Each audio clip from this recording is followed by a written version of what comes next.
हिमाल online TV. विश्वभरिबाट हिमाल online television हेरिरहनु भएका हजुरहरू सम्पूर्णमा हार्दिक नमन गर्दछु। आजको हाम्रो कार्यक्रमको विशेष अतिथि हुनुहुन्छ वरिष्ठ अधिवक्ता राजनीतिक विश्लेषक विष्णु भट्टराई।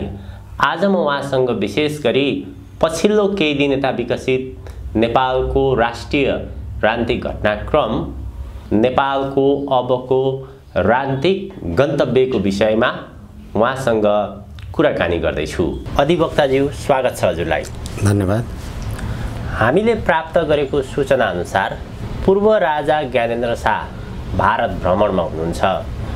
2-3 दिन अगाडि मात्र नेपालगञ्जको अभिनन्दन कार्यक्रममा उहाँले नेपालको पुरानो गौरव फर्काउने समय आयो, अब सबै जनस्तरबाट चाहिँ नै नागरिकहरू उठ्नु पर्यो भनेर उहाँले आह्वान पनि गर्नुभयो। उहाँको यो भारत भ्रमण र पछिल्लो समय उहाँले दिनुभएको वक्तव्य, यसले के सङ्केत गर्छ? वास्तवमा नेपालको राष्ट्रिय राजनीति कुन बाटोतिर केन्द्रित छ अहिले? धन्यवाद।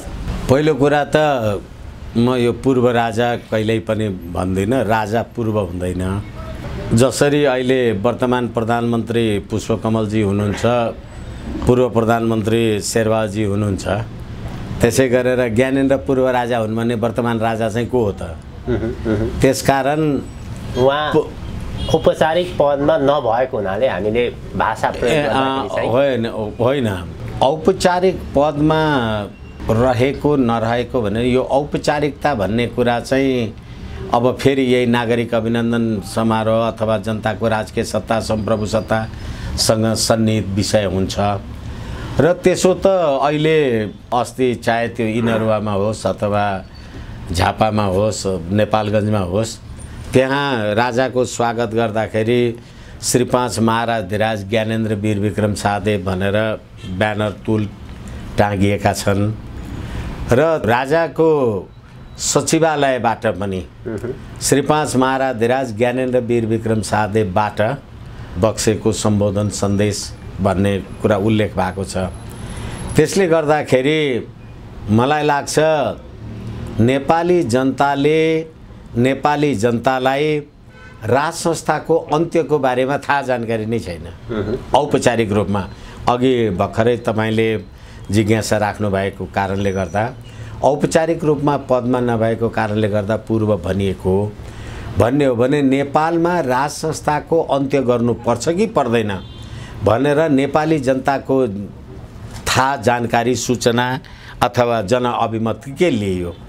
र एउटा कुरा हिमाल अनलाइनलाई आज म 17 वर्षको अन्तरालमा हजुर अहिले जे सङ्घीय लोकतान्त्रिक धर्मनिरपेक्ष गणतन्त्र भनेर भनिएको छ, 2072 साउनको 3 र 4 गते सम्पूर्ण देशवासीहरूमा अथवा नेपाली जनतामा संविधान निर्माणबारे जनअभिमत लिने काम कारबाही भयो। र संविधान सभाको निर्वाचन हुँदाखेरि पनि कसैले पनि गणतन्त्र धर्मनिरपेक्ष भनेका थिएनन्। सङ्घीयता मधेसमा केही थियो होला, सङ्घीयता भनेका थिएनन्। तर जब 2072 अहिले पनि मलाई स्मरण छ, साउन 3 र 4 गते जे प्रश्नावली बनाएर पठाइयो, त्यसमा राज संस्था अथवा हिन्दू राष्ट्र, अखण्ड नेपाल जे कुराहरू थियो, त्यसमा नेपाली जनताले दिएको अभिमतको पोका अहिलेसम्म खुलेको छैन। त्यो पोकै नखोलिकन तपाईँले सङ्घीय लोकतान्त्रिक धर्मनिरपेक्ष गणतन्त्र भनेर कसको बलमा लेख्नु? अब एकछिनलाई मान्नुहोस्, संविधान सभाले लेख्यो, मैले हिमाल अनलाइनसँगै कुरा गरेको हुनुपर्छ, अलिकति पुरानो कुरा भयो होला। अहिलेको संविधानको प्रस्तावनाको अन्तिम अनुच्छेद म तपाईँलाई निवेदन गर्दैछु। सङ्घीय लोकतान्त्रिक गणतन्त्रात्मक शासन व्यवस्थाको माध्यमद्वारा दिगो शान्ति, सुशासन, विकास र समृद्धिको आकाङ्क्षा पुरा गर्न संविधान सभाबाट पारित गरी यो संविधान जारी गर्छौँ। कसले लेख्यो? जस्तो अहिले पनि पार्लियामेन्टले विधेयक बनाउँछ आदि इत्यादि जे गर्छ, उनीहरूले पारित गर्छन् अनि प्रमाणीकरण चाहिँ राष्ट्रपतिले गर्नुहुन्छ नि। भनेपछि त्यो चाहिँ संसदले बनाएको विधेयक राष्ट्रपतिले प्रमाणीकरण गर्यो अथवा राष्ट्र प्रमुखले प्रमाणीकरण गर्यो भने जस्तै 94% ओमकार परिवार बस्ने देशमा धर्मनिरपेक्षको संविधान नेपाली जनताकै प्रतिनिधिले लेखे त। आज पनि हालाकि हामी कुरा गरौँला समय रह्यो भने, आज पनि नेपालमा धर्मनिरपेक्षता आदि इत्यादि जतिसुकै चर्को नारा दिए पनि अहिले वर्तमान प्रधानमन्त्री पुष्पकमल दाहालजी जो हुनुहुन्छ उहाँ पशुपति क्षेत्र विकास कोषको संरक्षक हो, लुम्बिनी विकास कोषको संरक्षक हो संविधान कानुनले। भने तपाईँ गणतन्त्रको मान्छे अनि धर्म सापेक्षको संरक्षक कसरी हुनुहुन्छ? यसै कारणले गर्दाखेरि मैले यो कुरा किन निवेदन गरेँ भने नेपाली जनतालाई राज संस्थाको अन्त्यको बारेमा नेपाली जनताको तपाईँले अभिमत लिनुभएको छैन। र म फेरि पनि दावाका साथ भन्न सक्छु 2077 पुस 27 गते राजा ज्ञानेन्द्र श्री 5 ज्ञानेन्द्र जिन्दाबाद भन्दै जुलुस आयो निर्मल निवासबाट। राजा ज्ञानेन्द्र पनि त्यसमा आए र पृथ्वीनारायण शाहको शालिगमा माल्यार्पण गरेर फर्किए। त्यसको केही समय पछाडि तत्कालीन राष्ट्रपति विद्यादेवी भण्डारीजी पनि पृथ्वीनारायण शाहको शालिगमा सिंहदरबार अगाडि आउनुभयो र माल्यार्पण गरेर फर्किनुभयो। मैले यो कुरा किन निवेदन गरिराखेको छु भने के त देशमा गणतन्त्र छ त? प्राविधिक रूपले गणतन्त्रको तपाईले जे गर्नु भएको छ त्यो आफ्नो त गणतन्त्र भनिएको छ। संवैधानिक भन्दा पनि म यसलाई प्राविधिक भन्छु। अब संवैधानिक होइन भनेर फेरि भन्छु म तपाईलाई, यो संविधानै देखाएर म तपाईलाई संवैधानिक होइन भन्दैछु। यो संविधानको धारा 274 संविधानको संशोधन नेपालको सार्वभौमिकता, भौगोलिक अखण्डता, स्वाधीनता र जनतामा निहित सार्वभौम सत्ताको प्रतिकूल हुने गरी यो संविधान संशोधन गर्न सकिने छैन भने चाहिँ गणतन्त्र संस्थागत काम। नेपालको सार्वभौमिकता, भौगोलिक अखण्डता, स्वाधीनता र जनतामा निहित सार्वभौम सत्ताको प्रतिकूल हुने गरी यो संविधान संशोधन गर्न पाए। राजै हुँदाखेरि पनि त राजाले के भने नारायणहिटी परित्याग गर्ने बेलामा नेपाली जनताको नासो नेपाली जनतालाई सुम्पिए भने, र त्यो नासो नेपाली जनतालाई सुम्पिएको कसलाई सुम्पिया थियो? ठिकै छ, संघीय लोकतान्त्रिक धर्मनिरपेक्ष गणतन्त्रको नेतृत्वदायीहरूलाई नेपाली जनतालाई सुम्पिए होला। तर यो विगतको 17 वर्षमा गर्दा गर्दै अहिले नेपालको राष्ट्रियता नै बिक्रीमा खरिद बिक्रीमा राखेका जे यो शरणार्थी काण्डहरू छन् त्यसको बारेमा हामी कुरा गर्न सक्छौँ। अहिले आएर अब यो 17 वर्षको अवधिमा नेपाली जनताले के भने राजा तिमी पनि नेपाली हौ, त्यसैले नेपाली जनताको नासो नेपाली जनताको प्रतिनिधिको रूपमा तिमीले निर्वाह गर्नुपर्छ।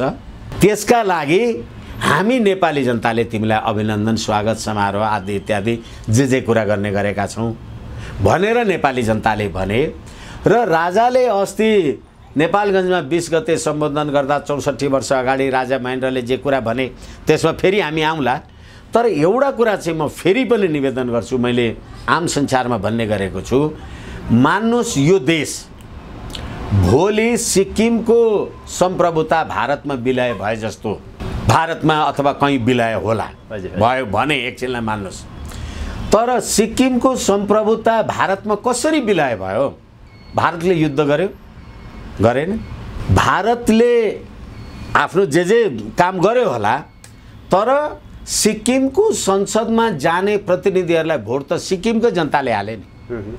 तपाईले भोट हालेर मलाई पठाएको मान्छे मैले पार्लियामेन्टमा बसेर हामी भारतमा विलय हुन्छौँ भनेर पास गरेँ, तपाईले के गर्नु?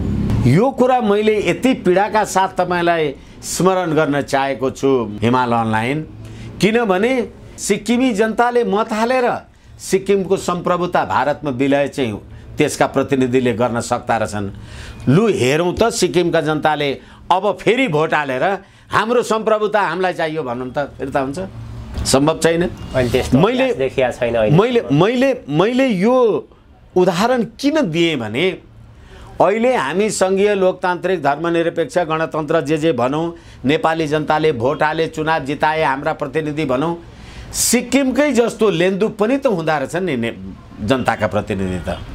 तर यदि भोलि भारतमा नेपाल विलय भयो, त्यस्तो सिक्किमको जस्तो दुर्घटना भयो भने म त भारतीय नागरिक हुन्छु अटोमेटिक।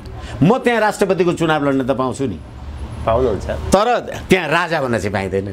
यसै कारणले राजालाई जनताभन्दा बढी राष्ट्रवादी हुनुपर्छ।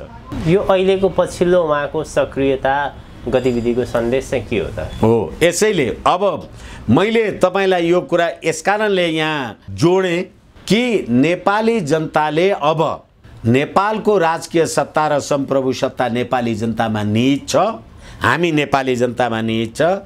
त्यसकारण नेपाली जनताको नासो, नेपाली जनताको प्रतिनिधिको रूपमा तिमी राजाले निर्वाह गर्नुपर्छ भन्ने सन्देश हो यो नेपाली जनताको।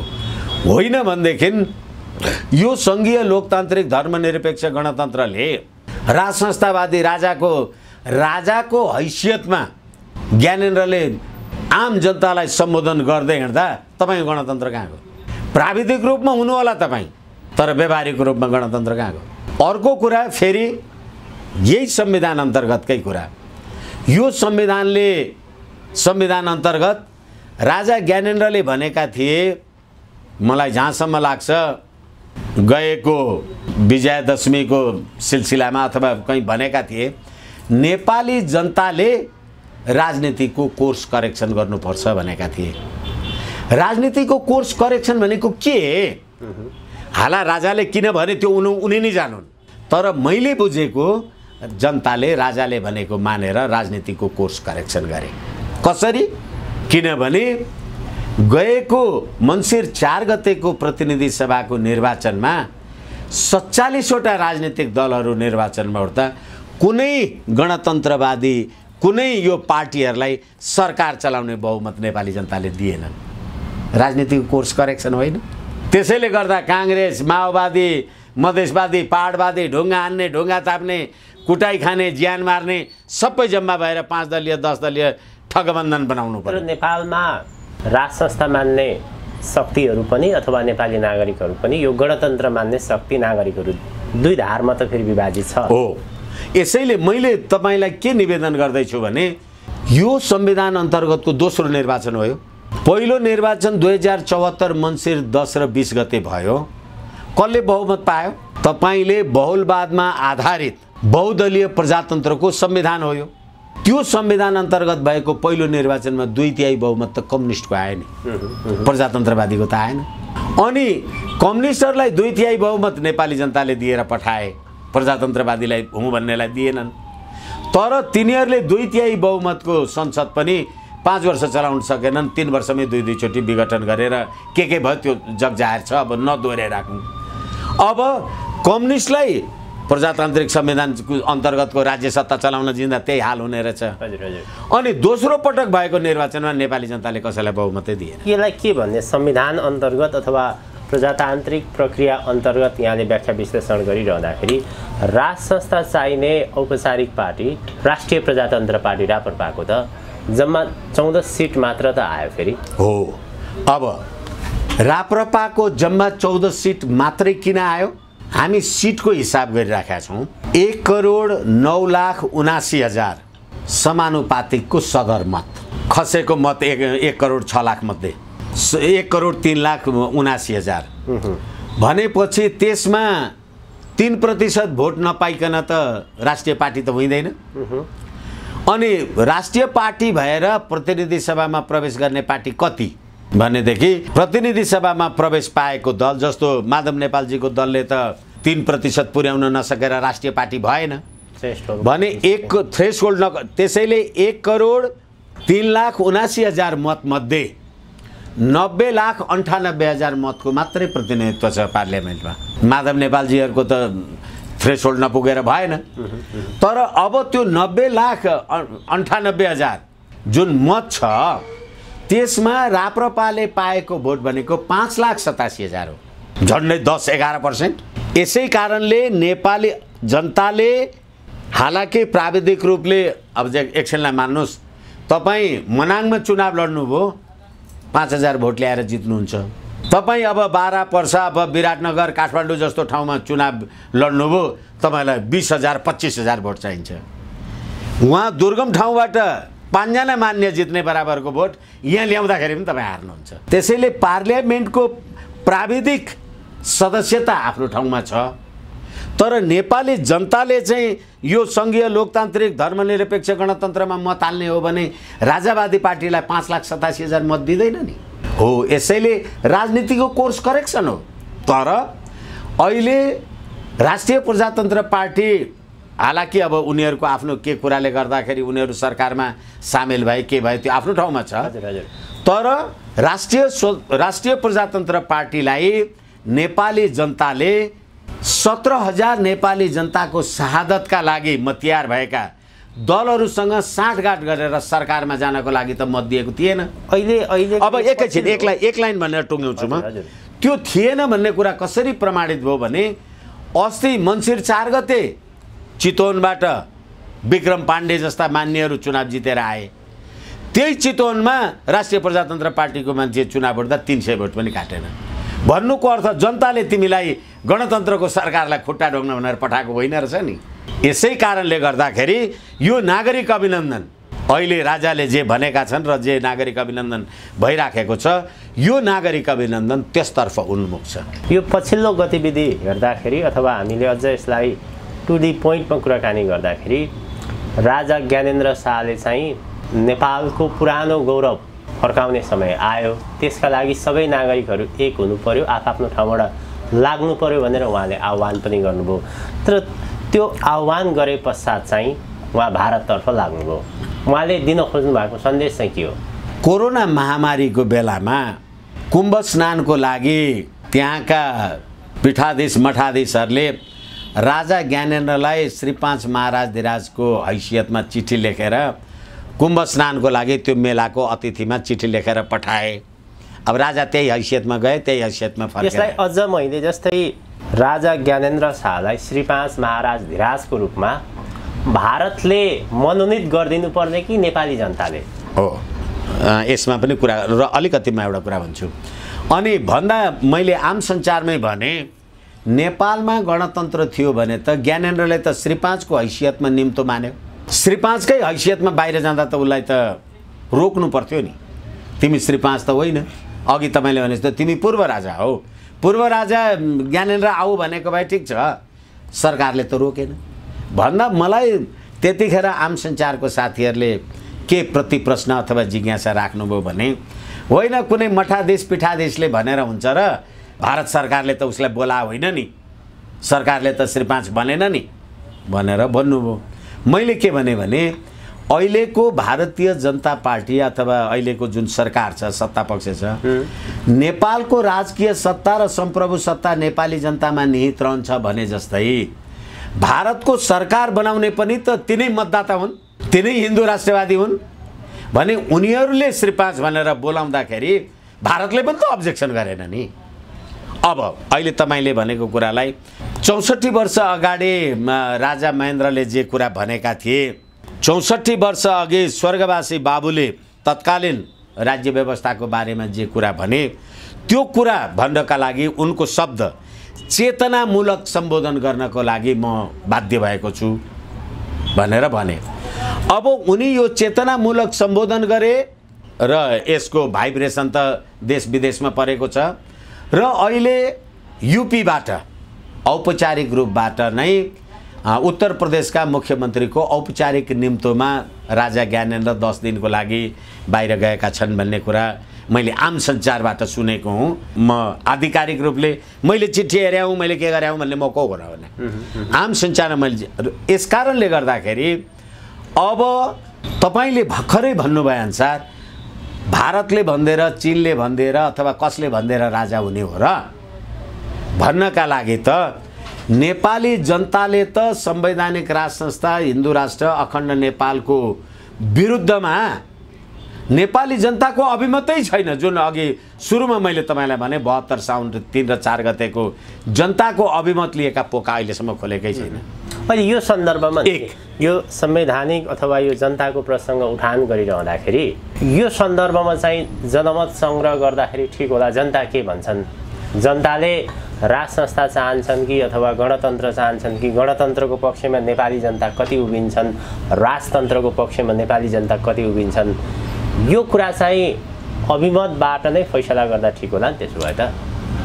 फेरि पनि म तपाईँलाई निवेदन गर्छु, भर्खरै मैले सिक्किमको उदाहरण दिँदाखेरि आम सञ्चारमा आयो, त्यतिखेरको सिक्किमका त्यही लेन्देप दोर्जेवाला पक्षधर मान्छेहरूले हामीले सिक्किमका जनतालाई लौराले कुटी कुटी राज संस्थाको विरुद्धमा भोट हाल्न भन्यौँ, तर आज त्यसको पीडा हामी भोगिराखेका छौँ। भनेपछि मैले जनमतवाला कुरा जे कुरा आइराखेको छ, नेपाली जनताको अभिमतलाई प्रभावित, जस्तै अहिले भन्नुहोस् न क्रिस्चियनिटीको जे प्रभाव छ अथवा जे धर्म परिवर्तनको कुरा जे भएको छ, होली वाइन खानको लागि माधव नेपालजी र केपी शर्मा ओलीजी जे जानुहुन्छ, के नेपालका 94% नेपाली जनता होली वाइनको पक्षमा छन्?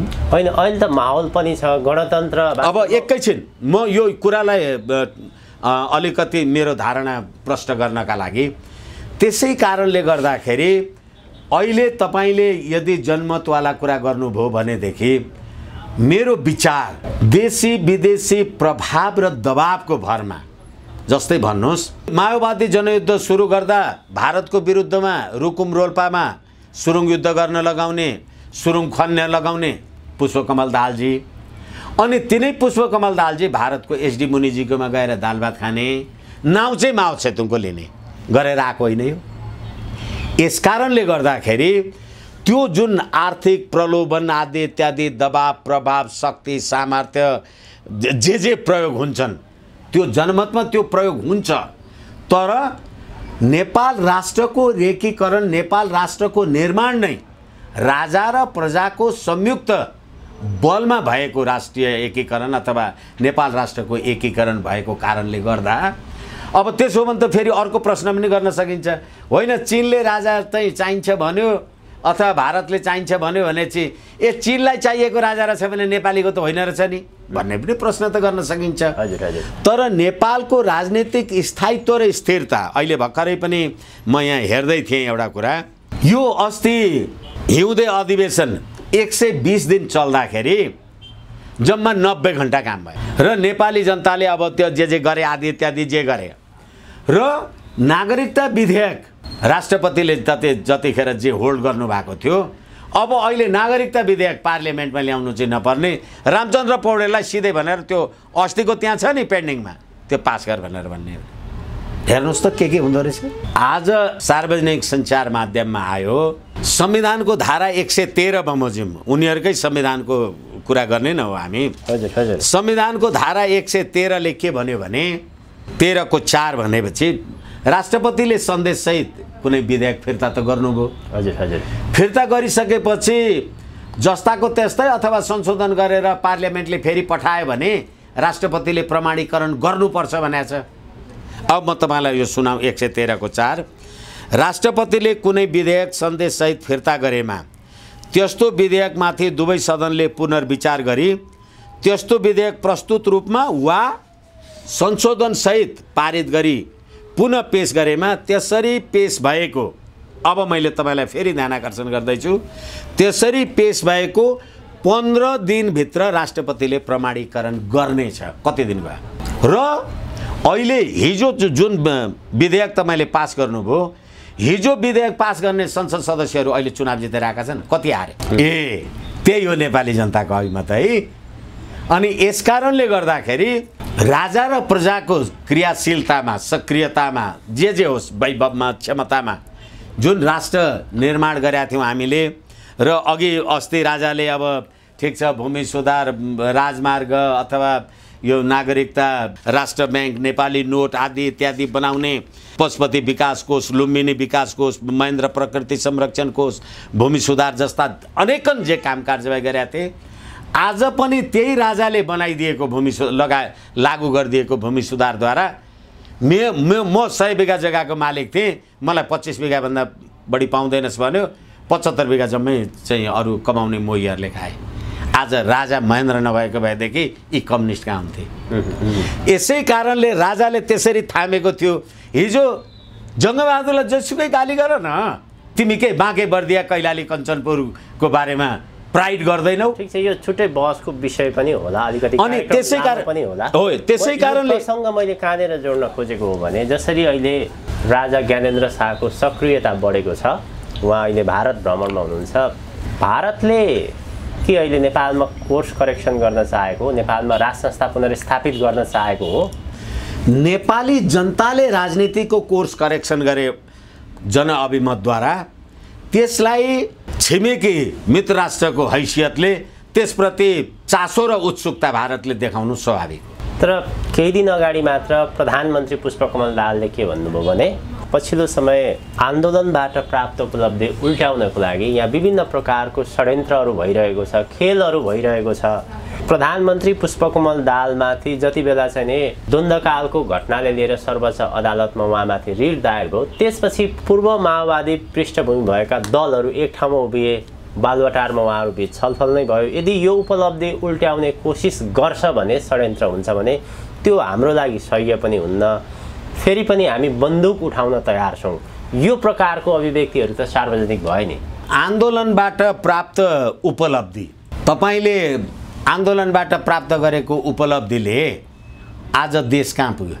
भर्खरै तपाईँले फेरि नाम सुन्नु है, ध्यान दिनु। हुन त अब यो वकिलहरूको अलि भाषा त्यस्तै हुन्छ। अयोग्य लडाकुलाई योग्य मान्छेलाई होइन नि, अयोग्यलाई पैसा बाँड्ने तपाईँले जे निर्णय गर्नुभयो, तपाईँको मन्त्री परिषदको अर्थमन्त्रीले त म यो कुरा लागू गर्दिनँ भने यो पुष्पकमल दाहालजीको क्याबिनेट हो, होइन भने प्रधानमन्त्रीले एउटा कुरा भन्नुहुन्छ, अर्थमन्त्रीले म त्यो कुरा कार्यान्वयन गर्दिनँ भने भन्नुहुन्छ भनेदेखि यो मन्त्री परिषदको निर्णय, यो त प्रधानमन्त्रीहरूको मन्त्री परिषद हो। किनभने अहिले नेपाली काङ्ग्रेसबाट जो उप प्रधानमन्त्री अथवा अर्थमन्त्री जे हुनुभयो, उहाँहरूले नेपाली काङ्ग्रेसको निर्णय एक्जिक्युट गर्नु होला कि पुष्पकमल दाहालजीको माओवादी पार्टीको निर्णय गर्नु होला? त्यसै गरेर अर्को पार्टी होला, त्यसै गरेर अर्को यो हाम्रो रेशम चौधरीवाला पार्टीहरू होलान्। उनीहरूले आफ्नो पार्टीको कुरा इन्ट्रोड्युस गर्छन् कि पुष्पकमल दाहालजीले भनेको माओवादीको पार्टीको कुरा इन्ट्रोड्युस गर्छन्? एक उपलब्धिको कुरा गरे।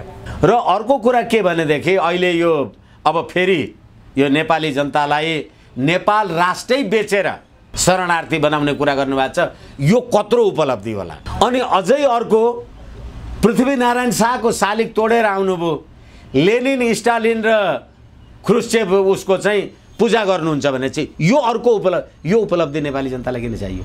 र फेरि अघि मैले संविधानको धारा 274 तपाईँलाई पढेर निवेदन गरेँ, सङ्घीय लोकतान्त्रिक धर्मनिरपेक्ष गणतन्त्रको विरुद्धमा कुनै काम कारबाही गर्न पाइँदैन भनेर लेख्नु भएको छ। त्यसै कारण तपाईँ राजा ज्ञानेन्द्रलाई कारबाही गर्न सक्नुहुन्न। तपाईँ यसै कारण संविधान तपाईँले बनाएको भए पनि तपाईँलाई थाहा हुन्छ। तर गणतन्त्रका विरुद्ध, यो व्यवस्थाको विरुद्ध, संविधानको विरुद्ध लाग्ने कोही कसैलाई छुट छैन। हामी यो प्रकारको गतिविधि सह्य हुँदैन हाम्रो लागि भनेर त उहाँहरूले भनिरहनु भएको होइन। उहाँहरूले भनेर हुन्छ, गणतन्त्रको विरुद्धमा लाग्नेलाई छुट छैन भनेर नेपालको सार्वभौमिकता, भौगोलिक अखण्डता, स्वाधीनता र जनतामा निहित सार्वभौम सत्ताको प्रतिकूल हुने गरी यो संविधान संशोधन गर्न पाइने छैन। गणतन्त्रको प्रतिकूल हुने गरी गर्न पाइन्छ पाइँदैन? पाइन्छ। तपाईँ गणतन्त्रको विचार राख्न पाउनुहुन्छ, म राजतन्त्रको विचार राख्न पाउँदिनँ। गजब छ। तपाईँले के संविधान बनाउनु भएको छ? नेपालमा यत्रो 17,000 जनताले चाहिँ बलिदान गरेर 10 वर्ष जनयुद्ध गरेर ल्याएको यो व्यवस्था, फालेको राजतन्त्र फेरि फर्काउन कोसिस गर्ने भनेर भनिरहनु भएको छ नि उहाँहरूले। हो, त्यसैले एनपी साउथ हिजो कहाँ जानुभयो? बेलायत। 900 वर्ष पुरानो राजमुकुटलाई सलाम गरेर फर्के होइन भनेर लाग्छ कि छैन पुष्पकमल दाहालजी यो सरकारलाई? अनि बेलायती प्रधानमन्त्री ऋषि सुनक हिन्दूको हैसियतमा भाग लिए। हिन्दू ऋषि सुनक आज अखबारहरूले त्यही लेखिराखेका छन्। अनि तपाईँ र बेलायतको बकिङम प्यालेसको गेटमा द किङडम अफ नेपाल भनेर त्यहाँ अरू सबै देशहरूको नाउँ लेख्दा द किङडम अफ नेपाल भनेर अहिले पनि लेखेको छ। राजा अनि मान्नै सकिँदैन भन्नुहुन्छ उहाँहरू। हो ठिक छ। राजा भनेको निरङ्कुश हो। अहिलेको यो प्रजातान्त्रिक व्यवस्था प्रक्रियामा राष्ट्रपति हुन्छ, प्रधानमन्त्री हुन्छ। राजा भन्ने विषय त त्यो 200-400 वर्ष अगाडि त कसरी मान्न सकिन्छ अहिलेको अवस्थामा? हो, तपाईहरू मान्न सक्नुहुन्न। नेपाली जनताले राजा मान्यो भने तपाईँ के गर्नुहुन्छ? पूर्व प्रधानमन्त्री नेकपा एमालेका अध्यक्ष केपी शर्मा ओलीले भर्खरै केही दिन अगाडि के भन्नुभयो भने वास्तवमा राजा मान्ने मानिसहरू चाहिँ स्वार्थी, फटा, मूर्खहरू हुन्। मूर्खहरूले मात्र राजा मान्छन्, अरूले राजा मान्दैनन्, त्यसो भन्नुभयो नि उहाँले। अनि उहाँलाई मङ्सिर 4 गतेको निर्वाचनमा भोट हाल्ने ती राई, लिम्बू, गुरुङ, मगरहरू सबै मूर्ख थिए भने अस्ति झापा जाँदा त अथवा मेची एक प्रदेश जाँदा त, कोशी प्रदेश जाँदा त उहाँलाई भोट हाल्ने मान्छेहरूले ढुङ्गाले हाने त। उहाँले के भन्नुभयो भने मलाई त राजावादीहरूले ज्ञानेन्द्र शाहको मान्छेले ढुङ्गा हाने, खोइ सरकार हो। त राजावादीहरूले ढुङ्गा हान्दाखेरि सरकार लाचार रहेछ भनेदेखि राज संस्था त शक्तिशाली रहेछ नि त। एक र अर्को कुरा के भने तपाईँले यो अखण्ड नेपाल भनेर राष्ट्रिय गान बनाउनु भयो। 7 टुक्रामा नेपाल खण्डीकरण गर्ने त केपी शर्मा ओलीजी तपाईँ पनि सङ्घीयतावाला होला। त्यो सङ्घीयताले देशको खण्डीकरण गरे, टुक्रा टुक्रा गरे होइन, विकास निर्माणका लागि चाहिने प्रदेश निर्माण गरे हो, सङ्घीयता लागू गरे हो। अमेरिकामा पनि छ सङ्घीयता, बेलायतमा पनि छ सङ्घीयता। टुक्राउनको लागि त्यसो गरे होइन भन्नुहुन्छ? होइन, अमेरिका चाहिँ बेलायती उपनिवेशबाट मुक्त हुँदा जस्तो भारत पनि बेलायती उपनिवेशबाट मुक्त हुँदाखेरिको अवस्था एउटा कुरा हो। र ग्रेट ब्रिटेन त अहिले पनि इङ्ल्यान्ड, आयरल्यान्ड र स्कटल्यान्ड हुँदै पनि United kingdom of great Britain. हजुर हजुर।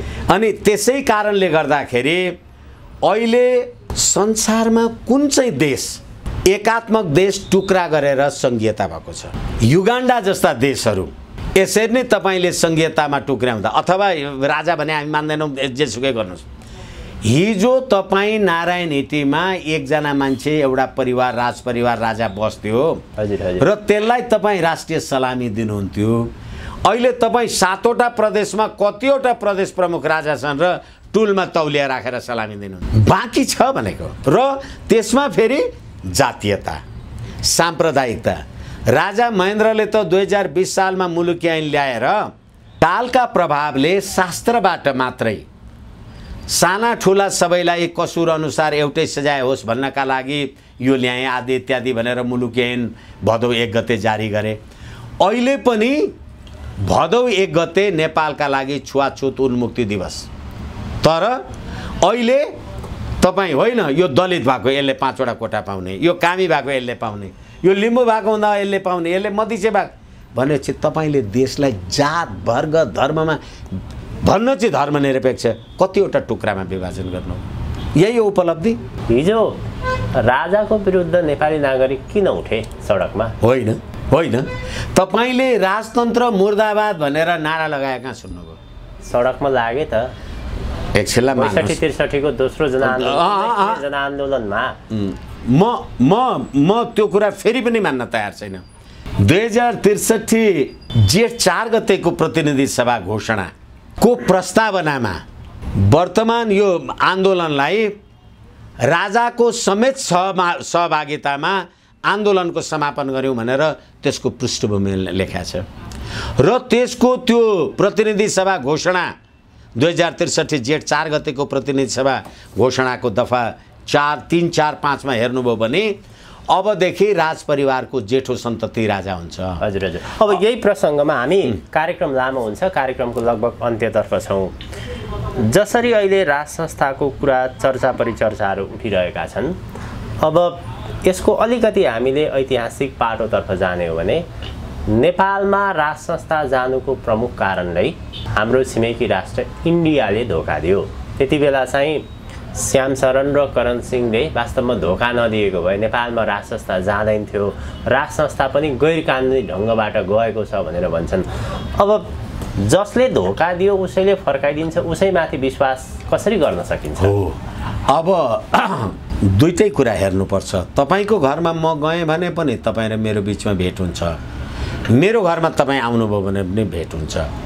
हिजो जुन स्वार्थ शक्ति र जेको कारणले गर्दाखेरि भारतीयहरूले धोका दिएको नि के गरे आदि इत्यादि भनेको थियो होला, आज भारतीयहरू आफैले धोका पाए। त्यसकारणले गर्दा एकछिनलाई मान्नुहोस् न, एमसीसी पास गर्ने कुरामा त्यतिखेर अमेरिकाका लागि परराष्ट्र सहायक मन्त्री डोनाल्ड लूले के भनेदेखि अरू कुराहरूका अतिरिक्त एमसीसी नेपालले पास गर्दैन भने हामी अमेरिकाको नेपाल नीति परिवर्तन गर्छौँ र नेपाल चीनतिर ढल्केको रहन्छौँ मान्छौँ भनेर उहाँले भन्नुभयो।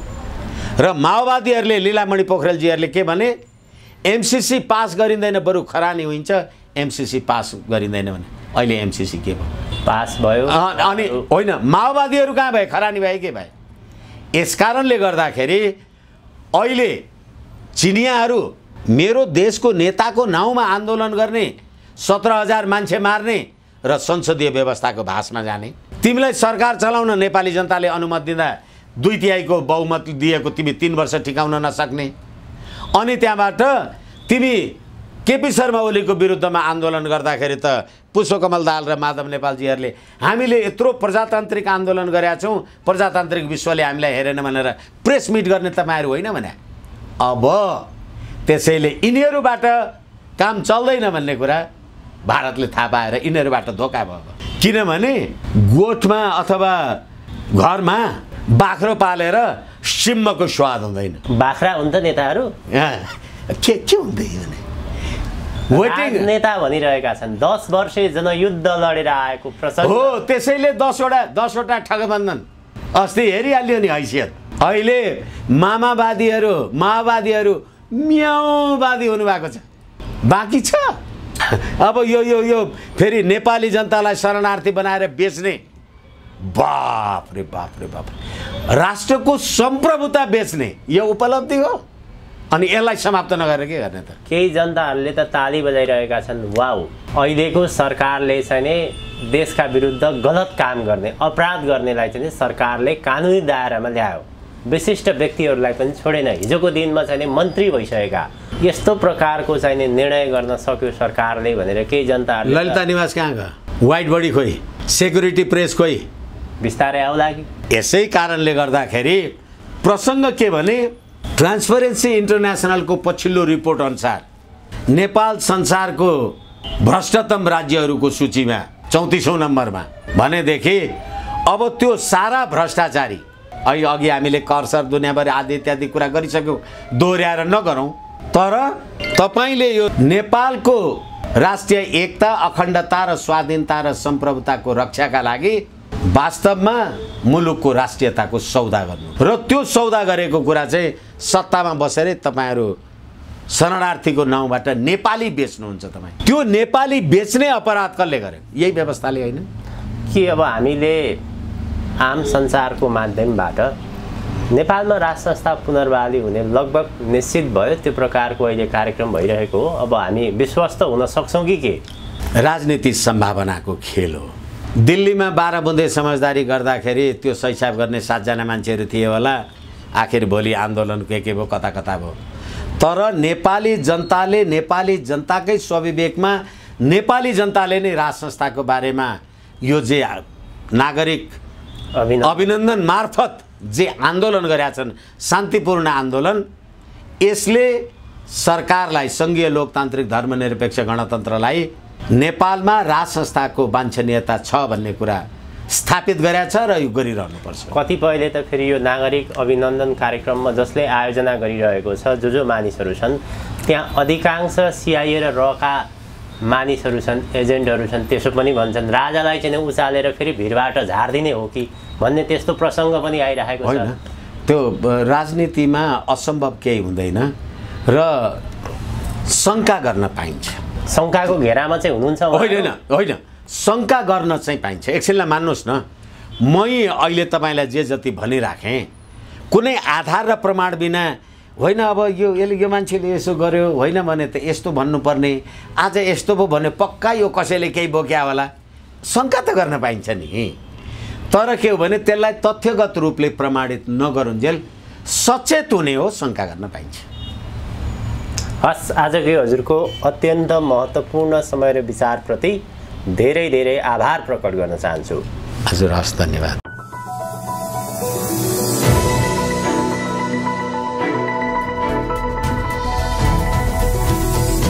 हिमाल अनलाइन टिभी।